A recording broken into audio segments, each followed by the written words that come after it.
Here's the most underrated channel to grow your SaaS business, and how in 5 steps you can use this channel to grow. My name is Jonathan. I'm CEO and co-founder of Univid, a webinar platform for you to create engaging webinars in less than 60 seconds. And here's how we went all in on customer success early on to use it as a traction channel to grow and become a fast-growing scale-up. So I see a lot of startups out there underestimating the importance of good customer success to grow their SaaS. They only look at top funnel growth and how you can get acquisition through paid channels, SEO and all of that. Well, customer success and using existing customers can actually be the way that you can grow from 10 to 100 or 100 to 500 customers. So accept the obvious upsides with better customer success, meaning reduced churn and increased upselling. Here are 5 ways that we have used customer success as a growth channel. Number 1. Word of mouth. So have customers spread your word. People talk either if they think something is really bad or really good, but rarely if it's just okay. Make sure they get this amazing experience and not just an okay one by being hands-on and delivering great customer success, and make sure it's 10x to what they're used to. And here are some organic mentions of Univid just the last week's social media. Number 2.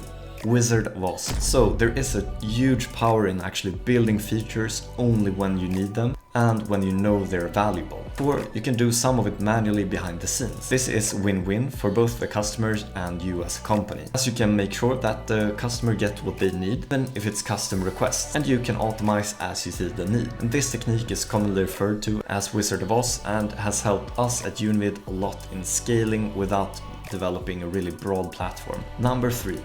Build referral loops. So review sites like G2, TechPon, Capterra and so on are great to get transparent feedback for new potential customers of your SaaS, and becomes increasingly important in a world where Netflix and rated review sites really dominates the way you consume content and new tools. So typically if you were to buy a tool B2C, you would probably go to a comparison site to look up what kind of reviews, let's say, the new iPhone got, and ask your friends also what they thought. Maybe not go to Apple's site. Well, they have a great brand, but you know that they are quite biased about their own product. So make sure to have those kind of third-party sites and build a presence there if you haven't already. Check out Univid on G2 for a live example here and see what some customers write about us. It's a great way to build trust. And here is a small reading tip. So if you haven't read The Transparency Seal by Todd Caponi, you should. It's a great book and something I've experienced on my own after delivering these unexpected honesty type of techniques where you just refer to what you think the customer will actually benefit from the most, or just be super transparent, and typically they give the same kind of transparency back and kind of opens up and shares a lot of things with you and become your most loyal customers. So great read, and you should definitely check it out if you're in sales or growth in a SaaS or startup. Number 4.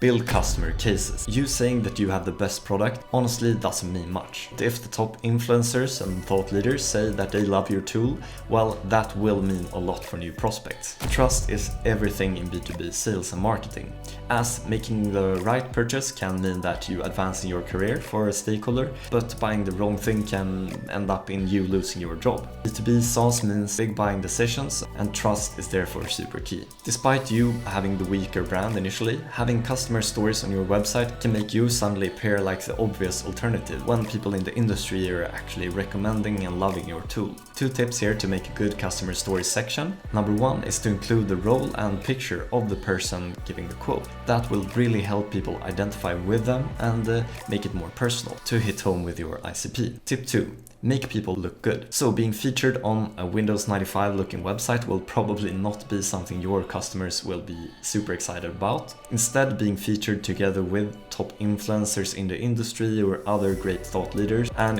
on a stylish website in modern fashion looking awesome. That's something people will want to join and can actually benefit them and make them look good. And that's what you want here. You want a win-win from people to actually give you those customer stories and give them some marketing or upside as well. And you might have to start with some lower profile names, obviously, but then you can work your way up to high profile customers that can really pull the lever there. And here is what the customer stories section on Univid looks like. Pretty awesome if you ask me, and it's something we build out every other week. We put up new stories, cases and quotes to drive that motion. Now to the last kind of way to use customer success to grow your SaaS, you get quick feedback loops. The best 10x ideas typically come directly from your ICP or customers themselves. They might not formulate the solution, but they formulate the problem and can pinpoint that exactly for you to form that 10x solution. Having your ear to the ground through great customer success and feedback loops is invaluable for a startup, either if you're pre-product market fit or post. That will be essential to grow out new type of products in your offering, or just understand what type of product you need to hit that PMF and really hit hypergrowth. A community that cares helps you niche down on the right functionality, not building a too broad product, and make fast decisions and improve your offer every day. If you like this video, hit subscribe down below for more tips and tricks like these on SaaS growth and video. And I'll see you in the next one. Ciao!